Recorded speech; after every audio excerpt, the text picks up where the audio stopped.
Right, welcome back and into the interactive part of the show we go now. So let's start with our question of the day.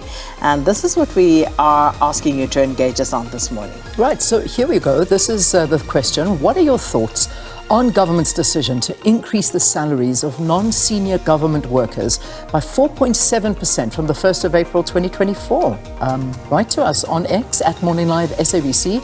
Also remember our WhatsApp line 078 459 1897. Looking forward to hearing you. Those are where you can send your voice notes. Indeed, looking forward to that. All right, let's move to trending topics now. And first up, hashtag Diddy. This is the big story overnight. And this, of course, Sean Combs, better known as Puff Daddy, better known as P. Diddy, whatever, whichever of those names you want to go by. But there was a raid at his homes. Yes. Not the homes. Absolutely. In different cities. And so Diddy apparently was nowhere to be found. In fact, in some of the footage, it was said that his children may have been also apprehended. Yes. They don't know, but they were cuffed in some of the footage. Yeah. And that's him. That's actually P. Diddy. So somebody filming, seeing him at an airport and just wandering around. In Miami. This in Miami. This is TMZ, who seem to have found Diddy, but the feds, not so lucky. They don't seem to know where he is. Yeah.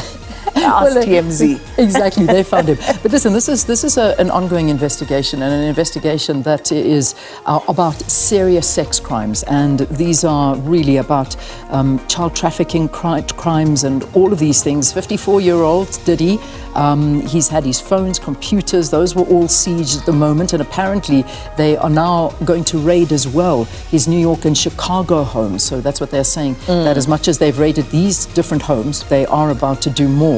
And so there's huge drama that unfolded last night, and apparently he was on a flight. His private jet was in the Caribbean island of Antigua. So that's where it's been tracked to. Indeed, so that's where it was tracked to. And I mean, I'm just following this all, and it's just blow by blow as to what is happening. And they're saying that about four women and one man have been interviewed by New York prosecutors in connection to the sex trafficking allegations.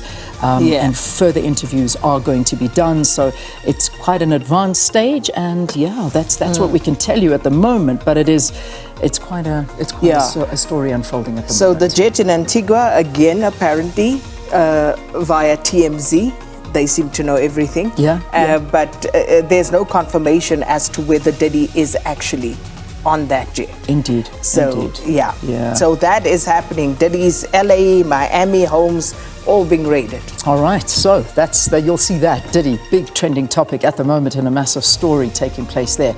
Another one, moving back home, of course, the big story. We've been covering this well in our news, and we should be hearing a verdict coming out today. In fact, we thought we would hear this yesterday, and then it was delayed.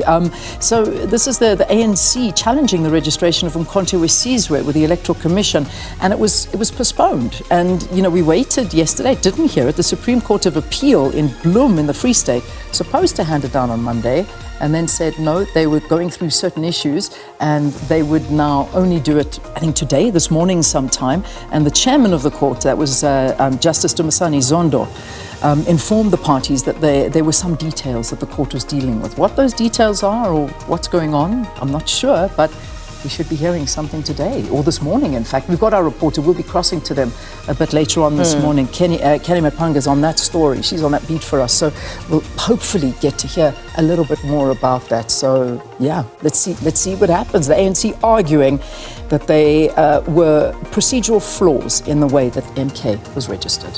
Yeah. That's at the heart of it. So we'll wait. And then, of course, Rob Hersov. And, Rob Hersov, of course, he apparently, allegedly, that's how we go, has retired from politics. Is that what it's about? Yeah, but I'm not sure, apart from the funding issues, what exactly is Rob Hersov's involvement?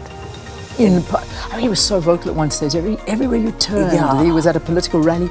Which party was he speaking for? Was it the DA at one stage? They were on the streets and he got up on the podium. and he was speaking, and someone got upset because he stole the limelight, and then I just sort of... Yeah. Remember when Gayton McKenzie had his 100 days there in the Karoo, Rob Hersov was there. Yeah. So he's just been thereabouts, funding everybody and so on and so forth. But apparently he wanted, everybody's been expressing, I suppose, post the fact, their dissatisfaction with President Cyril Ramaphosa. Yeah. So according to what the Twitterati are saying, what the netizens are saying, he was unhappy with that situation as well. So Rob Hersov is trending there, fed up with President Ramaphosa, apparently, allegedly. Man. And there's so many things here. We're not even going to get into it and all the allegations that are doing the rounds. But yes, big talking point, Rob Hersov. Then this one is quite a big one, and we saw this one coming through yesterday. And Damlin is a big hashtag, but this is not only Damlin, it's Lyceum College and City Varsity as well. That's it. And the students are in limbo. It's a huge problem. The Department of Higher Education cancelling the registration of Damlin, City Varsity, ICESA City Campus and Lyceum College. That was it. It was gazetted on Friday. And this action, because of the owners of the college, EduCorps, haven't submitted financial statements from 2021 and 2022 for 2 years. But the story here is, I mean, you know, the students, they're in limbo. I mean, this is, what do you do now? And so they've got to find new institutions, and it manages about 10 brands across 60 campuses in South Africa and internationally. It's so important that everybody communicates effectively at this point. The Department of Education, Higher Education and Training, as well as these institutions, they need to be communicating right now so that the students know what to do, what's about to happen or not. It's not helpful that you just see statements like that and you don't actually know what's happening. If they are trying to intervene or try and avoid the crisis that they seem to be facing, they need to communicate. Indeed. It really is. It puts you out there, and you as a student don't know what to do.